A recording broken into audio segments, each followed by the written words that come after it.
नमस्कार दोस्तों, आपका स्वागत है एक और बार टेक्निकल क्लास यूट्यूब चैनल में। टेक्निकल क्लास यूट्यूब चैनल में आप लोगों का स्वागत है। चैनल पर नए हो तो प्लीज़ चैनल को सब्सक्राइब कर देना और वीडियो को लाइक कर देना और बेल नोटिफिकेशन को ऑन करके ऑल पे प्रेस कर देना। आज हम लोग देखेंगे 3D प्रिंटिंग के बारे में। 3D प्रिंटिंग होती क्या है? 3D प्रिंटिंग यानी कि 3D मतलब बेसिकली होता है 3 डायमेंशन। 3D प्रिंटिंग के बारे में और ज़्यादा कुछ सीखेंगे। 3D प्रिंटिंग में बेसिकली होते हैं 3 डायमेंशन। तो फर्स्ट होता है 0D यानी कि एक आपका नॉर्मल सा बिंदु, वो होता है 0D। और एक 1D यानी कि एक लाइन। और 2D मतलब एक पेपर पे ड्राइंग की हुई स्क्वायर या फिर कोई और 3D मतलब कि आप उसे ऊपर। बेसिकली होता है 3D यानी कि एक असली मोबाइल जिसे कि आप लोग उसे ऊपर नीचे साइड से देख सकते हो और हर साइड से आप लोग उसे देख सकते हो, तो वो होता है 3D। ओके, यहाँ पे देख सकते हो मैंने यहाँ पे एक पेपर पे शॉर्ट ड्रा की है, जो आपको अक्षर लिखे उसके ऊपर दिख रही है। वो है एक ऐसे पेपर पे ड्राइंग निकाली हुई शॉर्ट, और उसके ऊपर की जो दिख रही है चमक रही है वो है 3D प्रिंटेड शॉर्ट। तो ये होता है 3D प्रिंटेड में फ़र्क और 2D या 3D में फ़र्क।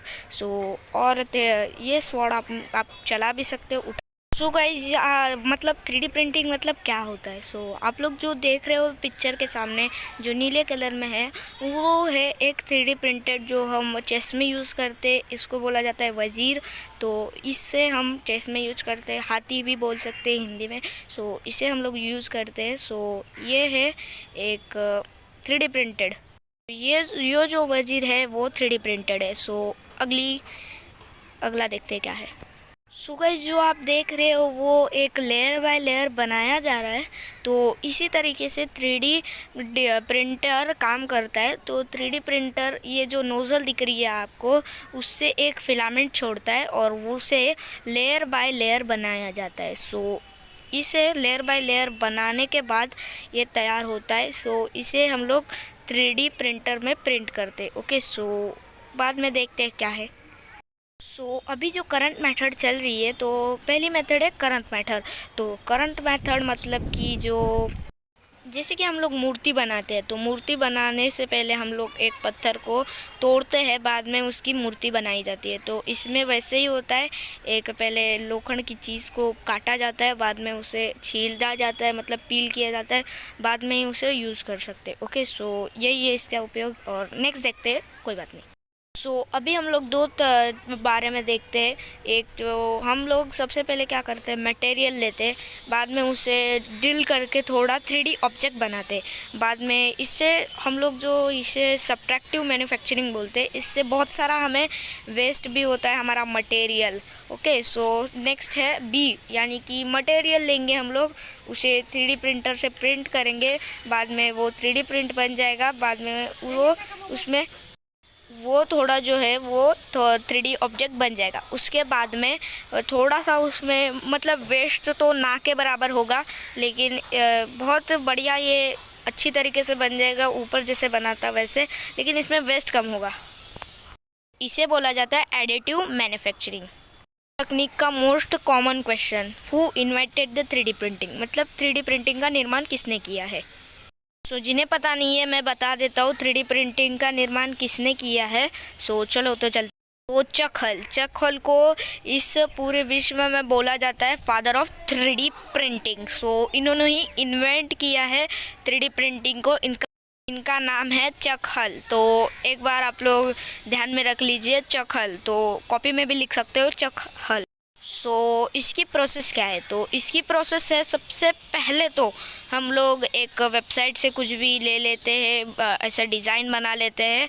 डिज़ाइन बनाने के बाद उसे 3D प्रिंटर में डालते हैं, मतलब उसे कंप्यूटर चिप जैसी कुछ सिम जैसा होता है चिप, तो उसे 3D प्रिंटर में लगा के हम लोग उसे प्रिंट दे सकते हैं। और बाद में वो 3D प्रिंटर चालू हो जाएगा और बाद में आपको वो 3D प्रिंट करके देने के बाद आप उसे यूज़ कर सकते हो। सो गाइस इसमें दूसरी प्रोसेस भी होती है जिसका नाम है स्कैनिंग प्रोसेस। तो सबसे पहले तो एक अपना बनाया बनाया एक मूर्ति होता है, उसमें हम लोग समझो मूर्ति या कुछ ऐसी चीज़ होगी, उसे हम लोग एक स्कैनर की मदद से स्कैन करेंगे तो वो अपने आप ही 3D प्रिंटर पे प्रिंट होने लगेगा। तो ये भी है दूसरी मेथड। सो इस मेथड में एक यहाँ पे आपको दिख रहा होगा लड़की के हाथ में जो स्कैनर है, उससे वो मूर्ति को स्कैन कर रही है, बाद में वो जो साइड में मशीन है वो अपना प्रिंट करते जा रहा है। सो इस तरीके की है दूसरी मेथड। तो आप एक और चीज़ कर सकते हो, जैसे यहाँ पे दिख रहे हो ऐसे कुछ वेबसाइट से आप लोग ऐसे 3D प्रिंटेड डिज़ाइन ले सकते हो और बाद में उसे 3D प्रिंट करवा सकते हो। सो ये मास्क दिख रहा है आपको, एक लायन है, बाद में एक शार्क है। तो इस प्रकार के आप लोग डिज़ाइन 3D प्रिंट दे सकते हो। सो इस तरीके के डिज़ाइन को आपको 3D प्रिंट देने के लिए इसको आपके पहले डेस्कटॉप में यानी कि कंप्यूटर या लैपटॉप में आपको डाउनलोड इसे करना पड़ेगा। बाद में आप लोग वो चिप की मदद से या फिर USB को 3D प्रिंटर से कनेक्ट करके आप लोग 3D प्रिंट इससे दे सकते हो। सो यही था। जैसे आप लोग कोई भी डॉक्यूमेंट को .pdf .com या फिर आप लोग सॉन्ग को MP3 में और इमेज को आप लोग JPNG या फिर PNG जो होता है इमेज को भी आप लोग किसी में सर्च करते होगे, तो इसका फॉर्मेट क्या है, सपोर्टेड फॉर्मेट। तो इसका फॉर्मेट होता है .stl यानी कि स्टैंडर्ड ट्रांसलेशन लैंग्वेज। सो आप लोग नोट कर सकते हो .stl ब्रैकेट में लिख सकते हो स्टैंडर्ड ट्रांसलेशन लैंग्वेज। हम लोग इसे किस तरह से यूज़ कर सकते हैं, किस तरह से उपयोग में ला सकते हैं, कौन सी फील्ड में इसे उपयोग में ला सकते हैं और किस तरह से इसको उपयोग में लाया जा सकता है। सो सबसे पहली फील्ड है हम इसे मेडिकल में यूज़ कर सकते हैं। सो जिनके हाथ पैर पूरी तरीके से डेवलप नहीं हो जाते, यानी कि अगर एक्सीडेंट में उनके हाथ पैर काट दिए जाते हैं तो उन्हें हम लोग एक 3D प्रिंटेड हाथ दे सकते हैं। उस 3D प्रिंटेड हाथ को बोला जाता है प्रोस्थेटिक। तो जैसे कि आप लोग देख सकते हो इसका पूरे तरीके से जन्म से ही हाथ डेवलप नहीं हुआ था, तो ये 3D प्रिंटेड यानी कि प्रोस्थेटिक लगा के काम कर सकता है। और जो ये सिंपल हाथों से यानी कि पहले हमें जो हाथें मिलते हैं उससे कर सकता है, वैसी कामें कुछ हद तक वैसी कामें प्रोस्थेटिक से कर सकता है। सो गाइस ये देख सकते हो इन लोगों ने पूरी की पूरी कार 3D प्रिंटेड बना दी है। तो हम लोग कुछ हद तक ऐसी भी कारें बना सकते हैं 3D प्रिंटेड। सो इससे ही हम लोग बहुत सारे अभी भारत में इससे 3D प्रिंटिंग से हम लोग कुछ इंजन के पार्ट्स बना रहे हैं, तो वो उससे 3D प्रिंटेड का यूज़ कर सकते हैं। इम्पॉसिबल होता है वो भी हम थिंग बना सकते हैं। जैसे मैं आपको एक पिक्चर दिखाता हूँ। सो कुछ इस तरह का नट एंड बोल्ट बनाना हमारे इंसान से तो बहुत ही मतलब कुछ हद तक इम्पॉसिबल है, लेकिन ये काम हम लोग 3D प्रिंटिंग से कर सकते हैं। सो और भी कुछ थिंग है जो मानव नहीं कर सकता लेकिन 3D प्रिंटिंग कर सकता है। तो ये एक थिंग है और बाद में मैं आपको बता देता हूँ। तो जैसे कि ये है, तो इसमें आपको दिख रहा है, तो मैं बता देता हूँ। इसमें एक बॉल है, मतलब एक बॉल है, उसके अंदर एक बॉल है, उसके अंदर एक बॉल है, बाद में उसके अंदर एक बॉल है। तो इस तरह का मानव के लिए तो बनाना बहुत इम्पॉसिबल है। ये हम लोग 3D प्रिंटिंग का यूज़ करके बना सकते हैं।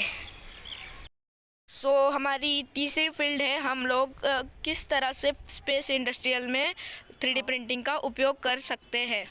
तो ये जो देख रहे हो आप लोग, इस स्पेस में ये 3D प्रिंटर लिया जाता है और इससे जो कंपोनेंट लगते हैं वहाँ पे वो बनाया जाता है, जैसे कि नट एंड बोल्ट, स्पैनर, पकड़, पाना, जो भी चाहिए उससे बनाया जाता है। और चौथी फील्ड है कंस्ट्रक्शन इंडस्ट्रीज। इसमें हम लोग कैसे 3D प्रिंटिंग का उपयोग कर सकते हैं। सो ये जो आप लोग देख रहे हो ये हमारा चाइना में बना हुआ एक 3D प्रिंटेड घर है। तो गाइस 3D प्रिंटेड घर, तो इस तरह से हम लोग कंस्ट्रक्शन इंडस्ट्रीज़ में घर खड़े कर सकते हैं। 3D प्रिंटिंग से। जैसे कि हम लोग को लग जाते 30-40 दिन एक घर को बनाने के लिए, और 3D प्रिंटिंग से एक दिन में घर खड़ा हो जाता है। इस तरह से हम लोग फूड इंडस्ट्रीज़ और फैशन इंडस्ट्रीज़ में भी 3D प्रिंटिंग का उपयोग कर सकते हैं। अभी हम लोग इस 3D प्रिंटिंग को अगर उपयोग में लाना चाहते हैं तो हम कैसे इसे उपयोग में लाया जाए। तो आपको बता दूं, मैं एक 3D प्रिंट करने के लिए हमारे पास एक वेबसाइट होती है, उससे हम लोग डिज़ाइन बना सकते हैं 3D प्रिंटर का। उस वेबसाइट का लिंक मैं आपको डिस्क्रिप्शन में दे दूँ। इस वेबसाइट में आपको बनाना पड़ेगा एक अकाउंट, जिससे कि आपका 3D प्रिंट उसमें सेव हो जाए। तो उस अकाउंट को बनाने के लिए मैं अगली वीडियो में डाल कि 99% अगली वीडियो टिंकरकैड में, मतलब वेबसाइट पे उस अकाउंट बनाने की रहेगी। Bye bye guys. और थैंक्स फॉर